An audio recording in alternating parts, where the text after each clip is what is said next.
Jadi sholatnya sih wajib, tapi yang mengatakan 5 kali sehari itu tidak ada di dalam Al-Quran. Dan itu sudah saya pelajari sejak lama. Ada orang yang sengaja mengingkari kewajiban sholat. Nah, ini seperti Ade Armando. Kata Ade Armando, tidak ada dalil kewajiban sholat 5 waktu dalam Al-Quran.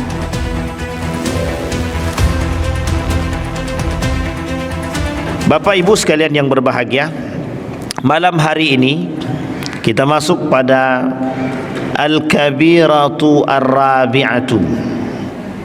Kemarin kita lompat sampai pada Az-Zina wal-Liwat. Ini ada kaitan kasus waktu itu. Pada bulan yang lalu kedatangan tamu yang alhamdulillah tak jadi datang. Nah, itu rombongan yang pecinta sesama jenis. Alhamdulillah keliling kita dari masjid ke masjid, keliling sebagian para asatid membuat video penolakan terhadap kedatangan artis-artis, mungkin bukan artis tapi pendukung daripada. Kemudian disampaikan kepada tokoh adat, tokoh agama, pemerintah.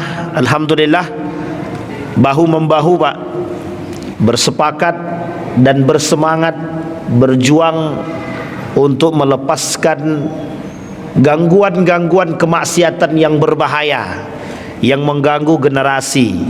Nah, alhamdulillah sudah kita bahas. Nah, malam hari ini kita akan coba bahas satu pondasi yang kuat bagi umat muslim itu sendiri, yang kalau ini ditinggalkan yang akan merusak semua. Al-Kabiratu Ar-Rabi'atu, dosa besar yang keempat, fi tarkis salati, dalam meninggalkan atau sengaja meninggalkan salat. Bapak Ibu sekalian yang berbahagia, Imam Az-Zahabi dalam kitab ini menukil satu ayat yang Allah berkata, fa khalafa min ba'dihim khalfun adha'us salata wa taba'us syahawat fa sawfa yalqauna ghayya illa man taba wa amana wa amila salihah. Kata Imam Az-Zahabi menukil daripada ayat yang Allah sampaikan dalam Al-Quran. Kata Allah, ada orang-orang yang keluar daripada jalur yang menentang Allah, yang tidak taat kepada Allah. Khalfun adha'us salah, mereka adalah orang-orang yang meninggalkan solat. Adha'u di sini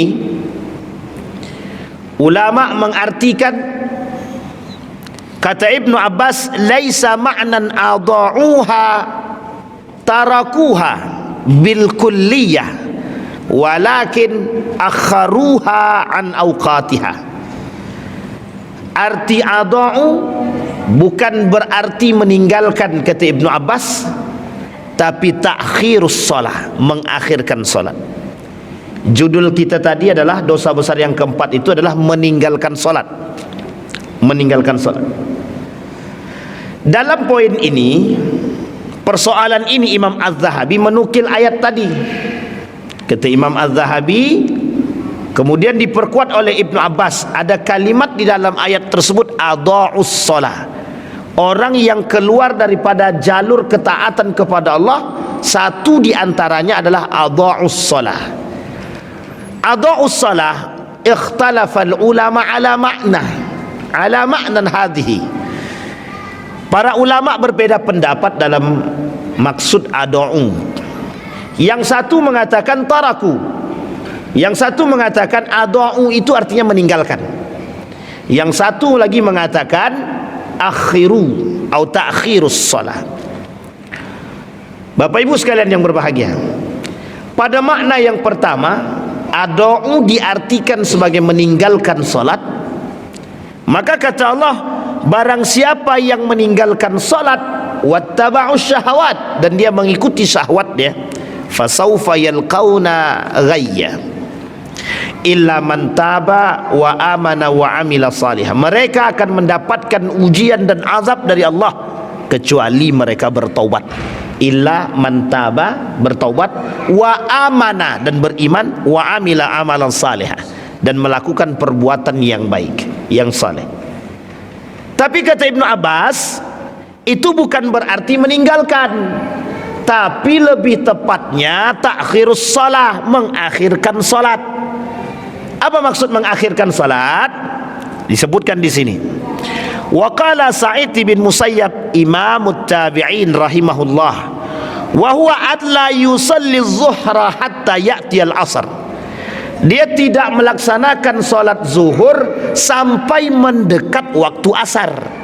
Inilah yang disebut dengan takhir, yang oleh Ibnu Abbas diartikan adau, bukan taraku. Berarti kalau diartikan dia takhirus salah, masih salat dia. Tapi kalau diartikan meninggalkan, berarti sama sekali tidak salat. Dan ini berbeda. Yang mentakhirkan salat saja, para ulama mengatakan yang mendapatkan ancaman yang pedih dari Allah, apalagi yang meninggalkan salat. Di dalam ayat yang lain Allah berkata, kata Allah dalam firman-Nya, ma salakakum fi saqar lam nakum minal musallin wa lam nakun nut'imul miskin. Mengapa kalian masuk dalam neraka sakar? Kenapa kalian mencari neraka sakar? Kalimat salaka itu diartikan mencari, masuk, sama. Kenapa kalian mencari neraka sakar? Kenapa kalian masuk ke dalam neraka sakar? Lam nakum minal musallin, lam nakum minal musallin. Kami tidak salat. Lam naku wa lam naku nut'imul miskin. Kami tak memberi makan orang-orang miskin. Kita tak bahas miskin dia, tapi kita bahas salatnya. Kata Ibnu Katsir dalam tafsirnya mengatakan, yang dimaksud dengan masuk ke dalam neraka sakar atau mencari neraka sakar, laisa bitarkiha bil kulliyah, bukan meninggalkan, tapi takhirus salah, kata Imam Ibnu Katsir. Jadi menurut Ibnu Katsir dalam tafsirnya, yang meninggal, yang disebut dengan masuk neraka sakar ini orang yang mengakhirkan solat, bukan tidak solat. Kalau tidak mengakhirkan solat saja masuk neraka sakar, kira-kira bagaimana kalau meninggalkan solat? Jadi ini kata Ibnu Katsir. Berkata Imam Wahbah Zuhaili dalam tafsirnya Al-Munir mengatakan, orang-orang yang meninggalkan salat akan dimasukkan dengan sengaja, akan dimasukkan ke dalam neraka sakar. Dimasukkan ke dalam neraka sakar. Artinya kalau dimasukkan ke dalam neraka sakar, mereka akan mendapatkan azab daripada neraka tersebut. Ini ikhtilaf para ulama dalam memaknai apakah neraka sakar ini untuk orang yang meninggalkan salat atau yang dimaksud di situ adalah takhirus salat. Sebelum panjang, kita coba perjelas dulu. Jadi Bapak Ibu, poin dalam persoalan dosa besar meninggalkan salat ini ada beberapa hal. Satu, orang yang sengaja meninggalkan salat amdan, meninggalkan salat sengaja. Ini ada nih Pak yang tak mau salat tu ada. Yuk salat ya, ndahlah bapaknya lah salat, kami tidak usah salat. Ada yang begitu Pak, ada yang memang tak mau salat tu ada. Memang ada yang tak mau salat. Yang kedua, ada orang yang meninggalkan salat tapi terpaksa atau ada uzur. Nah, nanti kita coba lihat satu-satu. Yang ketiga, ada orang yang melalaikan salat. Melalaikan salat juga ada dua. Ada yang sengaja melalaikan salat, ada yang memang takhirus salat karena sebab, bil asbab. Yang keempat, ada orang yang mengingkari kewajiban salat. Ini penting untuk dipahami Pak, mengingkari kewajiban salat. Dan ini posisinya beda-beda. Kita coba yang pertama. Ada orang yang meninggalkan solat amdan, sengaja meninggalkan solat. Dia memang tak mau solat. Solatlah. Tak. Bapaknya dulu lah, nanti kami solat tu. Ada orang begitu pak. Kita ajak solat, dia bilang nanti aja, duluan aja. Pertanyaannya mengapa dia tidak solat? Satu, malas. Yang kedua, ada alasan pak. Aku belum suci untuk melaksanakan solat. Sekarang pertanyaannya, kalau alasannya aku belum bersih, aku belum suci untuk melakukan solat, kira-kira sampai kapan kita tunggu biar suci? Ya tidak akan suci-suci pak. Karena solat itu untuk mensucikan diri. Kalau kita tunggu suci dulu, kapan kita solat? Nah, ini poin penting nih untuk kita pahami. Jadi ada orang sengaja meninggalkan solat. Nah sekarang Bapak Ibu sekalian yang berbahagia, apa kata Allah dalam Al-Quran? Ya ayyuhalladzina amanu la tulhikum amwalukum wala auladukum an dzikrillah wa may yaf'al dzalika faulaika humul khasirun, kata Allah. Kalimat an dzikrillah, jangan kalian lalai akan mengingat Allah. Lalai akan mengingat Allah. Kalimat ini bisa menyebabkan seseorang hancur, larut dalam kehancuran. Ya ayyuhalladzina amanu, hai orang-orang beriman, la tulhikum, jangan sampai perbuatan kalian yang tidak mengingat Allah justru menghancurkan kalian, harta kalian, anak-anak kalian. Ulama al-mufassirun, para al-mufassirun berkata, al-murad bi dzikrillah hadhil ayah as-salawat al-khamsah. Kata para ulama ahli mufassirin, orang-orang mufassir mengatakan yang disebut dengan la tulhikum wala auladukum an dzikrillah, jangan sampai kalian dihancurkan gara-gara tidak mengingat Allah. Tidak mengingat Allah di sini, kata para mufassirun dalam ayat ini, itu disebutkan dengan solat 5 waktu. Artinya bagaimana Pak Ustaz? Artinya jangan sampai kalian lalai dengan solat, jangan sampai kalian meninggalkan solat. Jika meninggalkan solat atau lalai dengan solat, Allah hancurkan kalian, Allah hancurkan keluarga kalian, Allah hancurkan anak-anak kalian, Allah akan hancurkan harta kalian. Ini kalimat teksnya begitu. Jangan sampai karena kita meninggalkan solat, Allah hancurkan rumah tangga, Allah hancurkan harta, Allah hancurkan keluarga kita, Allah hancurkan anak-anak dan generasi kita. Nah, nanti kita jelasin Pak. Kata para ulama, zikrillah di situ artinya meninggalkan solat. Zikir kepada Allah di situ diartikan as-salawatul khamsah. Artinya solat 5 waktu. Artinya Bapak Ibu sekalian yang berbahagia, kata Allah, wa may yaf'al dzalika faulaika humul khasirun. Yang melakukan perbuatan tersebut itulah orang-orang yang merugi. Pertanyaannya, siapa yang merugi dan merugi seperti apa? Satu, Allah tak mau melihat mereka. Yang kedua, bagi mereka azab yang sangat pedih. Yang ketiga, Allah janjikan bagi mereka neraka. Yang keempat, Allah cabut keberkahan dalam rumah tangga mereka. Jadi ancaman bagi orang yang meninggalkan solat dengan sengaja itu semuanya Allah cabut. Tapi Pak Ustaz, ada orang tidak solat tapi rumah tangganya baik-baik aja. Belum apa? Belum hancur. Ntar hancur sendiri Pak, tak perlu. Allah tidak akan mungkin dusta dengan perkataannya. Ada orang tidak solat, tidak puasa dia, tapi rumah tangganya baik, itu tinggal tunggu tanggal main. Kapan tanggal main? Allah akan hancurkan pada saatnya Pak. Jadi kalau bahasa lainnya istidraj. Istidraj. Apa itu istidraj? Dikasih dulu, disayang sama tani, ambil. Butuh dunia, ambil. Tidak solat tidak apa-apa, tapi rezeki melimpah tidak apa-apa, ambil. Ini sama dengan halnya ada orang berangkat umrah. Setelah berangkat umrah pulang dari situ terbuka. Yang tadinya pakai menutup aurat, setelah umrah dia buka auratnya.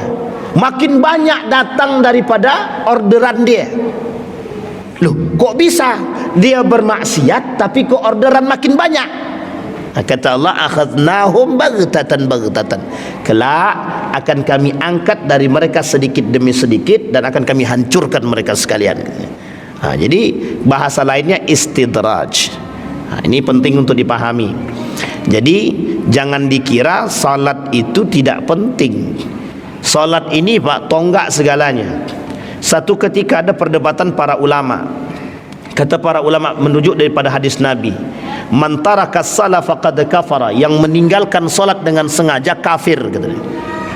Al-ahdu bainana wa bainahu as-salah. Perbedaan kita dengan orang kafir itu satu saja, salat. Jadi kalau ada yang tak salat, boleh kami panggil kafir Pak Ustaz. Itu pula masalahnya. Dipanggil kafir tidak, tapi nilainya sama dengan orang kafir. Dia tak keluar daripada Islam, memang tidak murtad, tidak keluar daripada Islam, tapi apapun yang dia buat sama sekali tak bernilai di sisi Allah, sama sekali tak bernilai. Justru kalau dia tak solat, dia tidak ada bedanya dengan orang kafir. Hanya saja pembedanya, orang kafir tidak mengucapkan syahadat, dia mengucapkan syahadat, itu saja. Tapi semua perbuatan yang dia buat sama halnya dengan kekafiran orang kafir, tak ada manfaat di sisi Allah sama sekali. Ini poin penting Pak. Tapi kata Syekh Mutawalli Sya'rawi, kalau dia puasa tapi dia tak solat, maka dia keluar daripada kewajiban solat sahaja, sementara puasa dia masih dapat. Jadi kata Syekh Mutawalli Sya'rawi, dua hal ini berbeda, dipisah. Tapi kata para ulama yang lain termasuk Imam Az-Zahabi mengatakan tidak begitu. Kalau mereka tidak solat, apapun ibadah yang mereka buat tidak Allah terima. Sedekahnya tak Allah terima, puasanya tak Allah terima, berbuat baik dia sama manusia secara hubungan sosial masyarakat tidak Allah terima pahalanya. Jadi semuanya tak Allah terima Pak. Apapun perbuatan baik yang kita lakukan, kalau kita tak solat, tidak Allah terima. Bahkan kata Nabi dalam hadis yang lain itu, ada 5 hal yang yubtilna al-asyam, yuftirna asyam. Ada 5 perkara yang bisa menghapus pahala puasa. Satu diantaranya adalah solat, tarkus solat, meninggalkan solat. Ini kalau yang sengaja meninggalkan solat. Sekarang Pak Ustaz, ada orang yang tidak sengaja meninggalkan solat.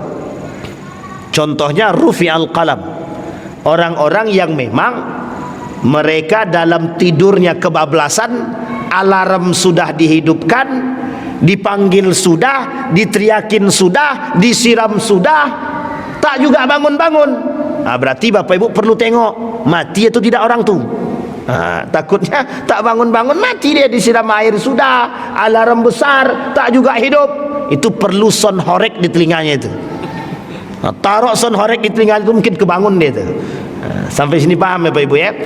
Ada orang yang tidur kebablasan, alarm sudah dihidupkan, tiba-tiba tetap terbangunnya jam 8 atau jam 9 pagi, dan dia belum sholat subuh.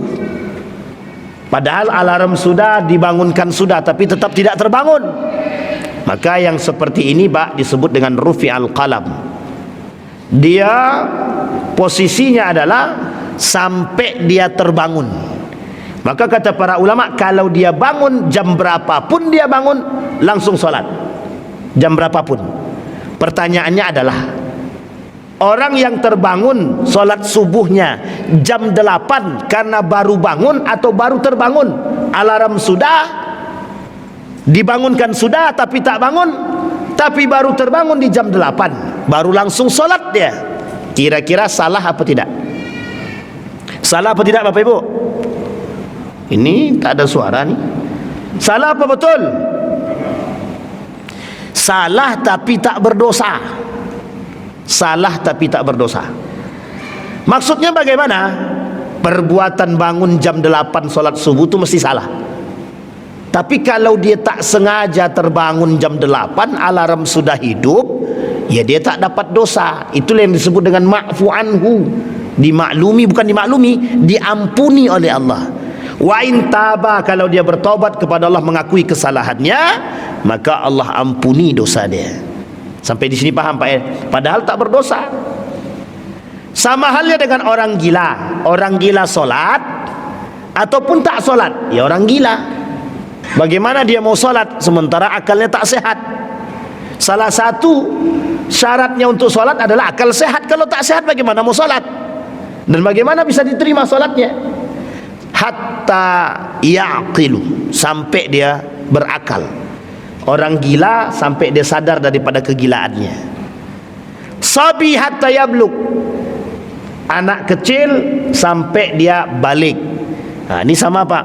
Jadi anak kecil itu kalau solat yang belum balik dia, maka dia tak ada pahala dia Pak. Cuma ada pendidikan besar bagi diri dia. Nah, nanti disampaikan Nabi itu, mata yu'maru as-sabi bis shalah, kapan anak kecil itu harus diperintahkan solat. Nanti disampaikan sama Nabi di situ. Sampai di sini bisa dipahami Bapak Ibu ya. Jadi poin yang kedua tadi, ada orang yang solat, yang meninggalkan solat tapi tidak sengaja, disebabkan karena faktor tadi. Kalau bagaimana kalau orang itu lupa Pak Ustaz? Dia tak dengar azan tapi dia lupa dengan waktu solatnya, sampai dia sadar langsung melaksanakan solat. Misal dia baru teringat sudah solat asar, pas azan asar dia baru ingat bahwa dia belum solat zuhur. Bagaimana? Kata sebagian para ulama, orang lupa tidak bisa dihakimi Pak. Orang lupa tidak bisa dihakimi. Maka orang-orang yang lupa ini dimaklumi Pak. Tidak bisa Pak. Dia tidak bisa dihakimi. Orang namanya lupa bagaimana? Sampai dia teringat. Kalau sudah ingat baru kemudian dia langsung melaksanakan sholat yang ditinggalnya. Tapi Pak Ustaz dia lupanya Pak Ustaz satu hari satu malam 24 jam dia lupa terus. Berarti kan sholat 5 waktunya tinggal itu Pak, gitu deh. Nah, ini oleh para ulama juga dibahas itu Pak. Kalau mazhab Syafi'i bilang lakukan yang disebut dengan qada'us salah. Apa namanya Bapak Ibu? Qada'us salah. Dalam mazhab Syafi'i ada qada' salah, ada. Tapi kata mazhab Syafi'i, qada'us salah itu hanya berlaku bagi mereka yang tak sengaja meninggalkan solat. Tapi kalau orang yang sengaja meninggalkan solat tak ada qada'us salah. Min ba'di Syafi'iyah, sebagian Syafi'i mengatakan ada, sebagian lagi tak mengatakan tidak ada. Kalau mazhab Imam Ahmad bin Hanbal, la qada'a lis-salati, tidak ada qada' dalam salat. Tidak ada qada' salat itu tidak ada. Nah kalau dia berdosa bagaimana? Kalau dia meninggalkan banyak salat bagaimana? Fatubu ilallahi taubatan nasuha, cukup dia bertaubat kepada Allah, kata mazhab Imam Ahmad bin Hanbal. Sampai di sini bisa dipahami Bapak Ibu? Baik, itu yang kedua. Ada orang yang tak sengaja meninggalkan salat, atau meninggalkan salat karena ada uzur. Apa uzurnya? Musafir. Itu kan tak meninggalkan salat, memang tidak meninggalkan salat, tapi taqsirus salat atau jam'us salat, mengqasar salatnya ataupun menjamak salatnya. Tapi kan konsepnya tetap tinggal. Zuhur seharusnya dia lakukan, karena dalam perjalanan dia tak lakukan, tapi nanti dia lakukan ketika waktu asar. Nah, ini bisa disebut dengan al-jam'u wa taqsir, jamak solat dan qasar solat, dan itu dibenarkan oleh para ulama. Kata Allah dalam Al-Quran, dibenarkan bagi mereka antak suru minas salati, dalam musafir boleh dia mengqasar salatnya. Nah ini poin penting, itu yang kedua. Sekarang yang ketiga, ada orang yang sengaja melalaikan salat. Nah ini orang yang sengaja melalaikan salat. Orang yang sengaja melalaikan salat tanpa uzur syar'i. Contoh, dia sedang main HP, azan berkumandang sudah, tapi dia tetap main HP. Kalau kata orang tuanya, nak solat nak, kata dia, ntar mak, waktunya belum habis, masih panjang. Apalagi solat isya kan panjang tuh sampai menjelang subuh. Main lagi, main terus. Diingatin lagi jam 10 malam sama mamanya, mak nak solat lagi nak, solat. Udah mau jam 10, kata anaknya, masih jam 10 mak, masih panjang waktu isya itu. Aku biasanya mengakhirkan solat isya mak. Setelah ditakhirkan solat ternyata ketiduran, bangun-bangun baru subuh. Kira-kira itu masuk dalam kategori rufi al-qalam, atau kategori yang dimaklumkan, atau memang berdosa dia? atau memang lalai dia dengan solat, itu masuk dalam kategori lalai dalam solat. Nah, yang kayak gini ini yang dimaksud oleh para ulama, orang-orang penghuni neraka sakar itu yang mendapat ancaman tadi dari ayat yang pertama adha'us salat tadi. Kata para ulama, kata Ibnu Abbas, yang seperti ini, yang suka mengakhirkan solat. Kata Nabi dalam hadisnya begini, solatnya orang munafik itu fi akhiril waqti. Jadi solatnya orang munafik itu di akhir waktu. Tapi bukan berarti, Pak, nanti kalau Bapak Ibu nampak ada orang solat di akhir waktu, ini munafik nih gitu.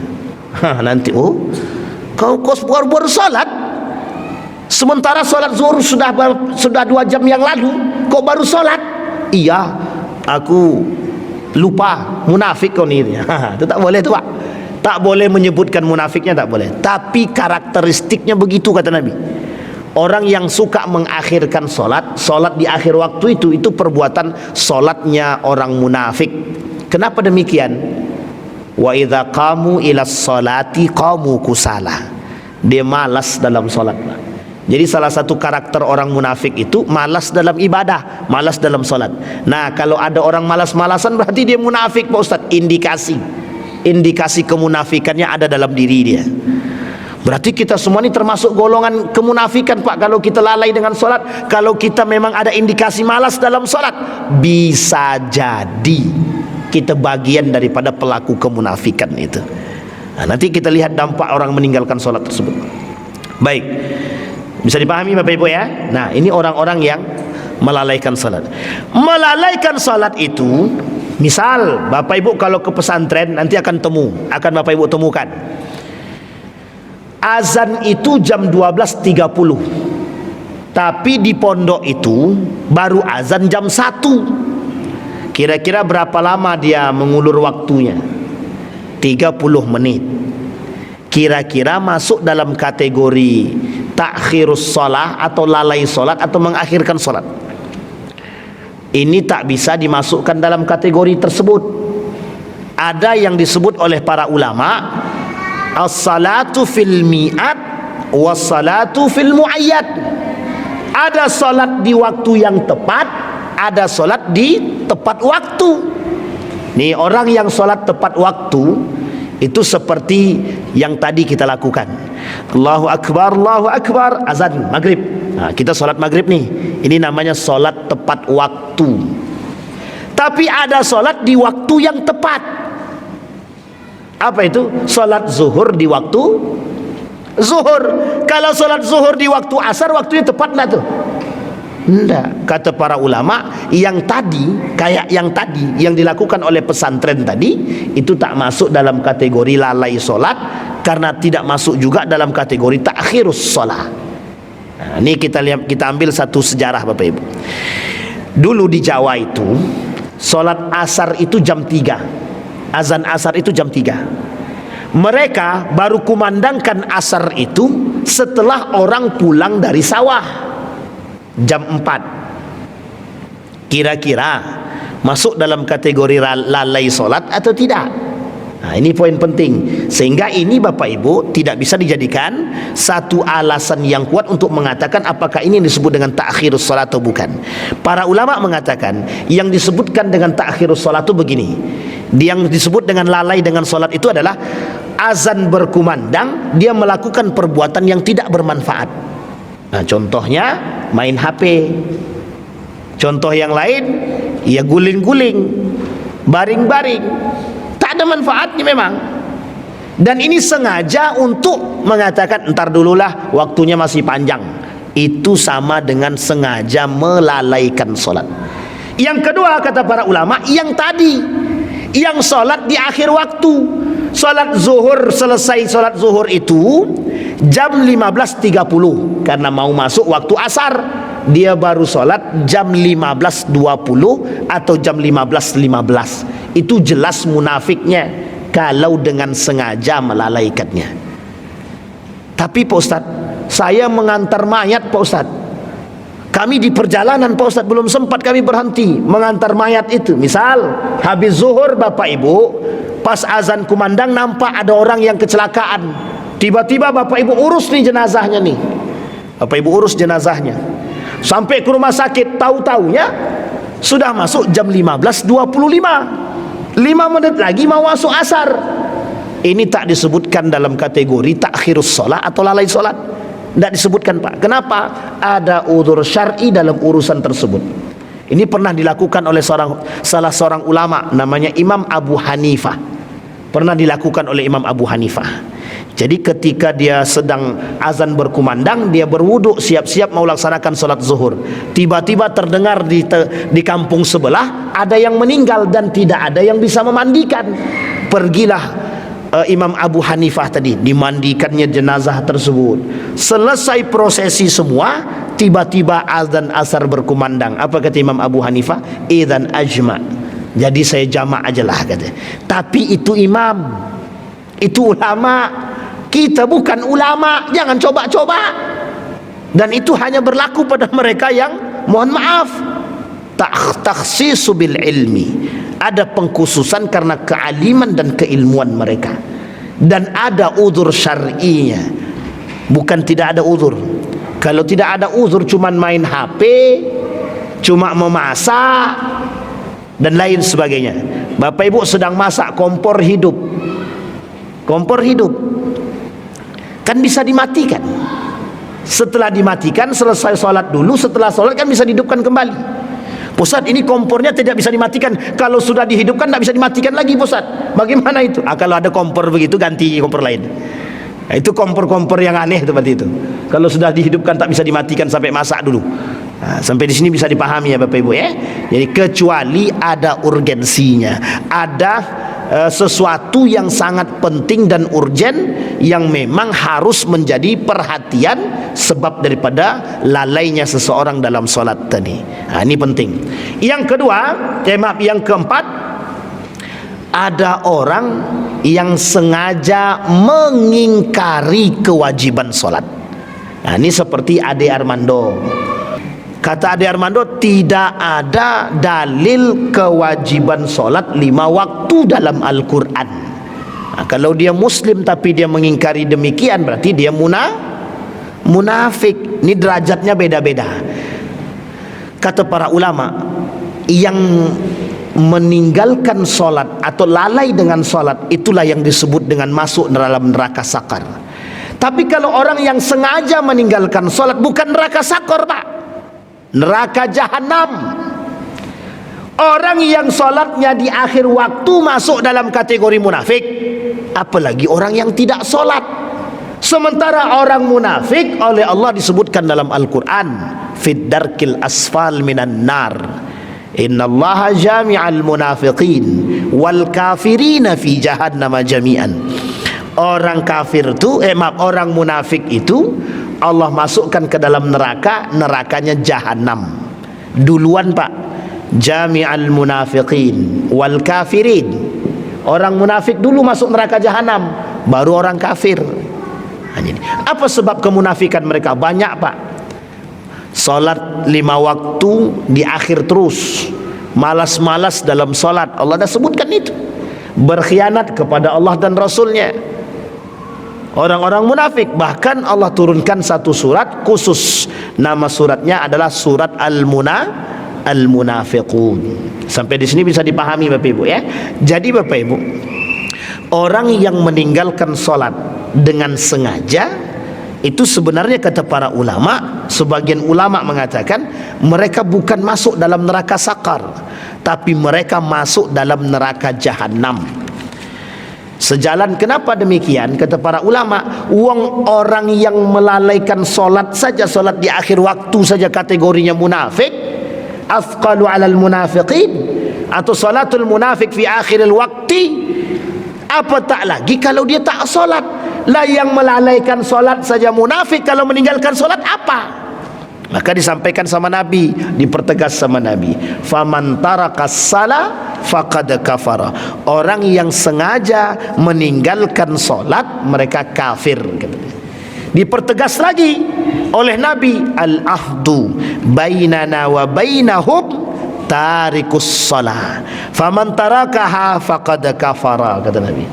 Perbedaan kita dengan orang kafir adalah meninggalkan solat. Berarti kalau mereka meninggalkan solat, berarti tandanya mereka kafir. Nah, ini juga diperdebatkan oleh para ulama.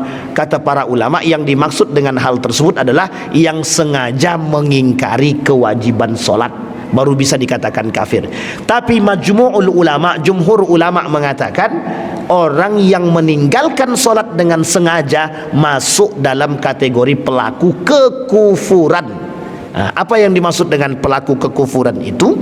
Kata para ulama, pelaku kekufuran itu adalah mereka beribadah tapi tak bernilai di sisi Allah, karena mereka sama dengan orang-orang kafir.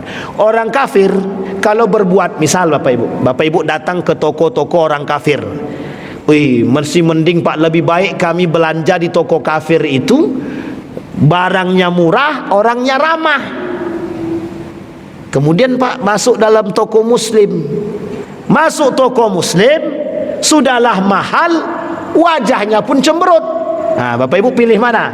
Pilih masuk toko mana? Muslim cemberut, kafir tersenyum. Pilih toko mana? Pilih toko muslim cemberut atau pilih kafir tersenyum? Kalau bisa cari pilihan yang ketiga, muslim tersenyum, bukan muslim yang cemberut. Ini ada contoh lain. Bapak Ibu lebih pilih mana? Masuk rumah sakit non muslim tapi ramah, atau masuk rumah sakit muslim tapi cuek? Nah, ini kan yang sering tersebar. Nah, ini Bapak Ibu saya kasih tahu. Ini gaya berpikir seperti ini adalah gaya berpikirnya orang-orang liberal yang terlalu, yang suka mengadu domba, yang suka mendiskreditkan orang-orang Islam, seolah-olah muslim itu buruk. Pokoknya lebih baik masuk rumah sakit Kristen. Di situ kalau masuk rumah sakit itu damai kami, pelayanannya bagus. Masuk rumah sakit muslim tak ada bagus-bagusnya, cemberut aja bawanya gitu. Nah, ini yang seperti ini harus kita lawan juga dan harus diperhatikan baik-baik. Nah, kembali kepada poin tadi Bapak Ibu.